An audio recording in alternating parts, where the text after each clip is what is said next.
SMS news में हार्दिक स्वागत है। दिवाली के पावन पवित्र त्योहारों में बहुत बड़ा ऐलान महाराष्ट्र सरकार के तरफ से माननीय मुख्यमंत्री और शरद पवार जी के नेतृत्व में हुआ। महाराष्ट्र सरकार के तरफ से ऐलान झोपड़पट्टी वाले के लिए बहुत बड़ा किया है। महाराष्ट्र के मुख्यमंत्री उद्धव ठाकरे साहब ने और माननीय गृह मंत्री माननीय जितेंद्र आव्हाड साहब के ऐलान ने पत्रकार परिषद में किया गया।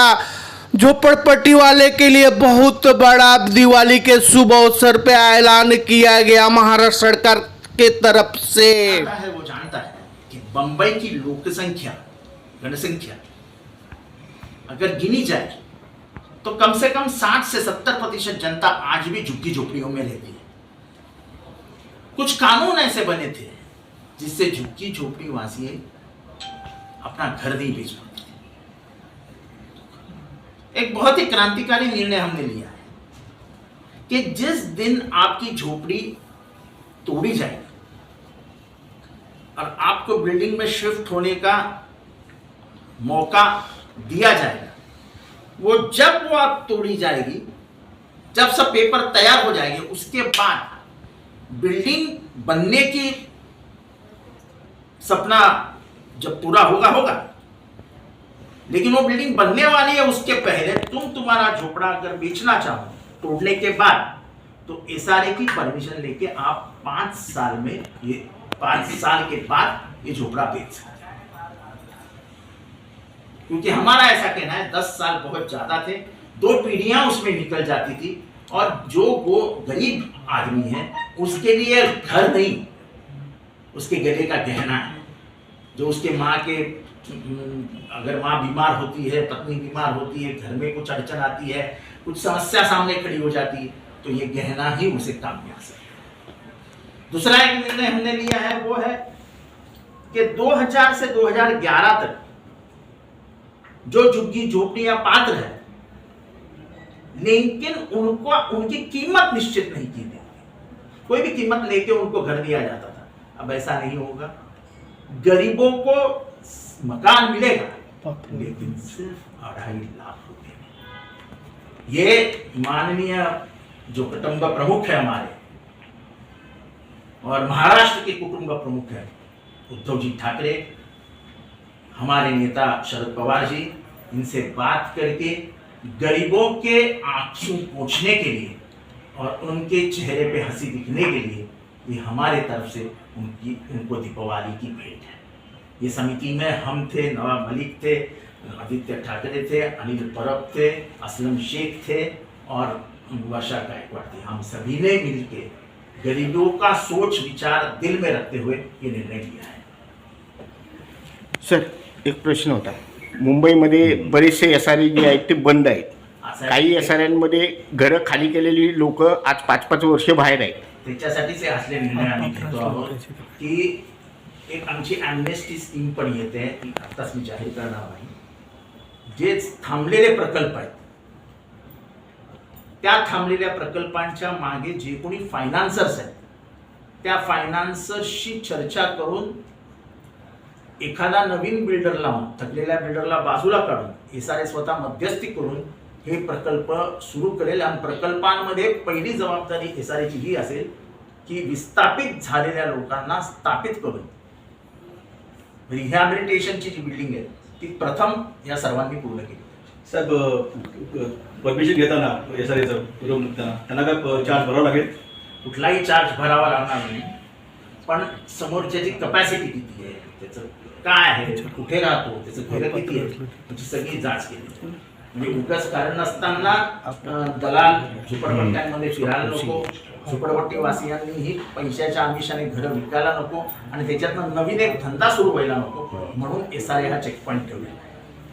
2011 जे अनेक घरं आहेत त्या बाबतीत तुम्ही जानता है वो जानता है कि बंबई की लोक संख्या जनसंख्या अगर गिनी जाए तो कम से कम 60 से 70% जनता आज भी झुग्गी झोपड़ियों में रहती है।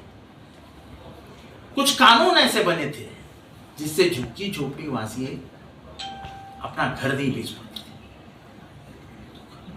एक बहुत ही क्रांतिकारी निर्णय हमने लिया है कि जिस दिन आपकी झोपड़ी तोड़ी जाएगी और आपको बिल्डिंग में शिफ्ट होने का मौका दिया जाएगा।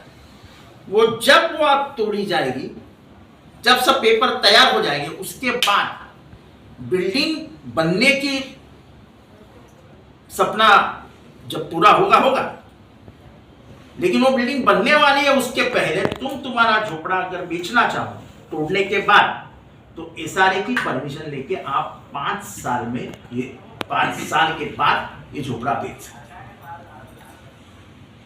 क्योंकि हमारा ऐसा कहना है 10 साल बहुत ज्यादा थे, 2 पीढ़ियां उसमें निकल जाती थी, और जो वो गरीब आदमी है उसके लिए घर नहीं, उसके गले का गहना है। जो उसके माँ के, अगर माँ बीमार होती है, पत्नी बीमार होती है, घर में कुछ अड़चन आती है, कुछ समस्या सामने खड़ी हो जाती है, तो ये गहना ही उसे काम में आ सकता है।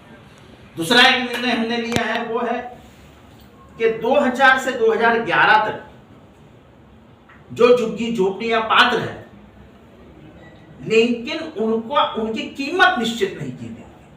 कोई भी कीमत लेके उनको घर दिया जाता था, अब ऐसा नहीं होगा। गरीबों को मकान मिलेगा, लेकिन सिर्फ 2.5 लाख रुपए में। ये माननीय जो कुटुंब प्रमुख है हमारे, और महाराष्ट्र के कुटुंब प्रमुख है उद्धव जी ठाकरे, हमारे नेता शरद पवार जी, इनसे बात करके गरीबों के आंसू पोंछने के लिए और उनके चेहरे पे हंसी दिखने के लिए, ये हमारे तरफ से उनको दीपावली की भेंट है। ये समिति में हम थे, नवाब मलिक थे, आदित्य ठाकरे थे, अनिल परब थे, असलम शेख थे और वर्षा गायकवाड़ थी। हम सभी ने मिलकर गरीबों का सोच विचार दिल में रखते हुए ये निर्णय लिया है।